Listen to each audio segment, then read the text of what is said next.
मैंने एक उदास बेजार सी नज़र छत पर चारों ओर घुमाई, बस यूं ही बिना किसी मकसद के। अरे ये क्या! ये तो गली में खेलने वाले बच्चों की क्रिकेट बॉल है, जो संभवतः लॉकडाउन के पहले छत पर आई थी। उनकी बॉल छत के एक कोने में बेजान सी पड़ी थी। सच, बच्चों के साथ कितनी जीवंत नजर आती थी।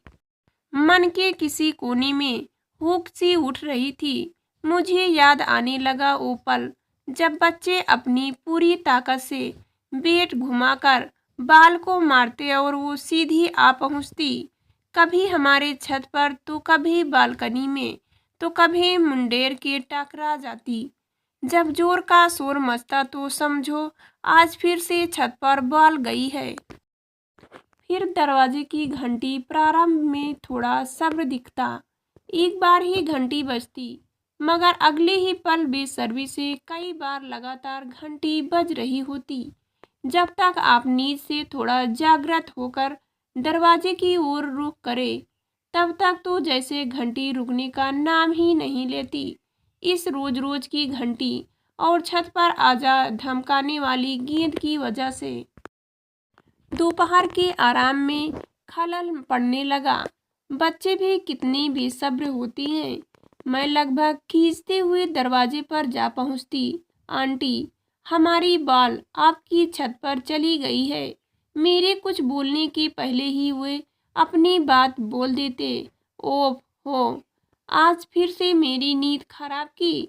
Sorry aunty.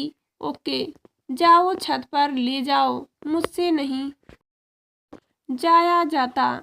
दो बच्चे छत की ओर तुरंत लपकते और कुछ ही पलों में वापस भी आ जाते।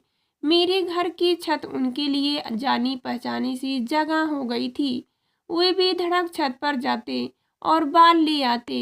कोई संकोच नहीं, कोई डर नहीं। इस बेतल्लुफी का एक कारण और भी था। उन्हें मैंने कहा था कि यदि बाल बाहर के बरामदे में आती है तो घंटी बजाने की जरूरत नहीं है। गेट खोलकर बाल ली जा सकते हैं, बेशर्ते कि वापसी में गेट बंद करना होगा। उन्होंने इसे साहस मान लिया। मैंने भी अपनी नींद में व्यवधान न होने की उम्मीद की। सब कुछ कितना ठीक ही चल रहा था। बच्चे बेखटके आते और बरामदे से बाल ले जाते, और हाँ, बाकायदा गेट बंद करके भी जाते। मगर अब जब से बॉल छत पर जाने लगी, तब से मुसीबत हो गई थी। रोज रोज एक ही बात, आंटी, आपकी छत पर हमारी बॉल रोज रोज के इस प्रकरण में से परेशान होने लगी। कई बार तो मैच के दौरान बॉल 3 या 4 बार छत पर जा पहुंचती। अब बच्चों को भला कैसे पता होता कि इस बार बॉल कहाँ जाएगी। अलबत्ता उनमें बहस छिड़ जाती कि जिसने बॉल छत पर भेजी है वो ही लेकर आएगा। मुझे बच्चों के खेलने के कारण कोई आपत्ति नहीं थी, बस छत वाले प्रकरण से नाराजगी थी। परंतु कोई हल तो निकलना ही पड़ेगा। दोनों ही पक्ष अपनी जगह सही थे। मैं भला बच्चों को खेलने से क्यों मना करने लगी। रात इसी उधेड़-बुन में गुजरी। फिर एक युक्त सूझी। अगले दिन जब वे बाल लेने आए तो मैंने कहा, तुम सबके पास कुल मिलाकर कितनी बाल हैं। सब आपस में हिसाब किताब मिलाने लगे। सभी की मिलाकर 7 से बोले। वो मेरी और उलझन भरी निगाहों से देख रहे थे। उन्हें कुछ समझ नहीं आ रहा था। मैं मुस्कुरा पड़ी और कहा, वेरी गुड, ये तो बहुत ही अच्छी बात है। अब सब मेरी बात ध्यान से सुनो। अब जब छत पर बॉल जाएगी तो रोज घंटी नहीं बजाओगे। जब एक करके सॉरी बॉल छत पर आ जाए, या यूं कहो जब 7वीं बॉल भी छत पर आ जाए, तभी घंटी बजेगी। तुम्हारी सारी बॉल तो मिलेगी ही, और साथ में चॉकलेट भी। मैंने देखा उनकी आंखों में चमक आ गई। वाह, योजना काम कर गई। उन्हें भी मेरी बात पसंद आ गई। कई दिनों से निर्बोध ये सिलसिला चल रहा था। न मेरी नींद में कोई खलल था, न बच्चों के खेल में कोई व्यवधान। अब तो मुझे भी इस खेल में आनंद आ रहा था। उन्हें खुश देखकर मुझे अपने बच्चों का बचपन याद आ रहा था। परंतु अब कुछ दिनों से यह सिलसिला रुक गया है।